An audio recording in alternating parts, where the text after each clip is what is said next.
How do you get sharper photos? Well, there's a whole lot of things you can do in order to ensure that your photos come out sharper.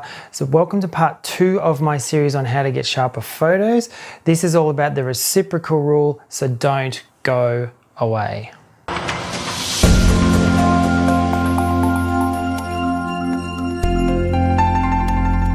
Hi there, Barry Callister for Barry Callister Photography, giving you hints, tips and tricks for better nature photography.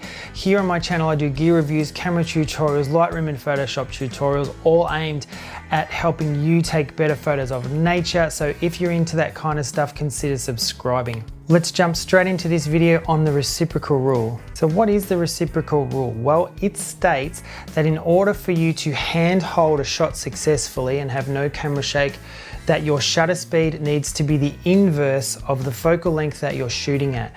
Now, what does that mean? Well, that basically means, for example, if I'm shooting with my 50mm lens here, I'm constantly shooting at 50mm. So I need to choose a shutter speed of 1/50 or 1/50th of a second in order to successfully hand hold a shot. Now, it is more of a guideline than a rule. As with any other rule, it is made to be broken, and you will find that you can get sharp photos with shutter speeds slower than what the reciprocal rule suggests, but it gives you a good starting point to start looking into why your photos may not be sharp. Remember, this also only applies to when you're hand holding your camera. If you have your camera on a tripod or another steady object, you can ignore the reciprocal rule and use shutter speeds as slow as you like.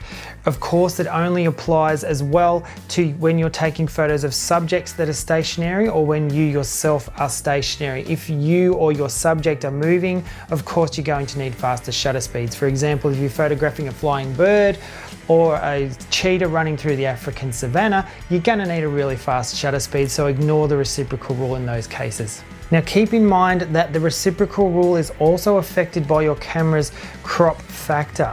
So if you're shooting with a full frame camera, the math is easy.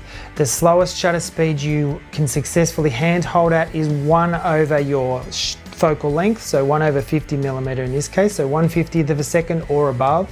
If you're shooting with a crop sensor camera such as the Nikon D5200 here, you need to multiply your focal length by the crop factor. So the D5200 has a 1.5x crop, so I need to multiply 50mm by 1.5, which would give me 75, so 1/75th of a second or above is the shutter speed I need to successfully hand hold a shot with this camera and this lens. Now remember, this is not a strict rule, and you will find you can get sharp photos at shutter speeds slower than what the reciprocal rule suggests. I have a video that I've done on how to keep your camera steady without a tripod. I've linked that up in the cards right above my head right now, so go and take a look at that video. That's got some great tips in it on ways you can steady yourself when you're not using a tripod and get sharper photos at slower shutter speeds. So there you go, that's the reciprocal rule, what it is and how it affects the sharpness of your photos. Remember that it is just a guideline more than a rule, and you can get nice sharp photos at shutter speeds below what the reciprocal rule suggests, but you know, it's a rule and rules are made to be broken, right?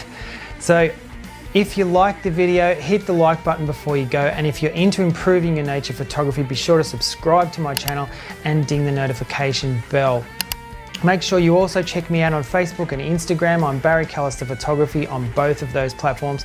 So there's loads of my nature photography on there if you're interested. Until next time, get out there, take some wicked shots, and I'll see you soon.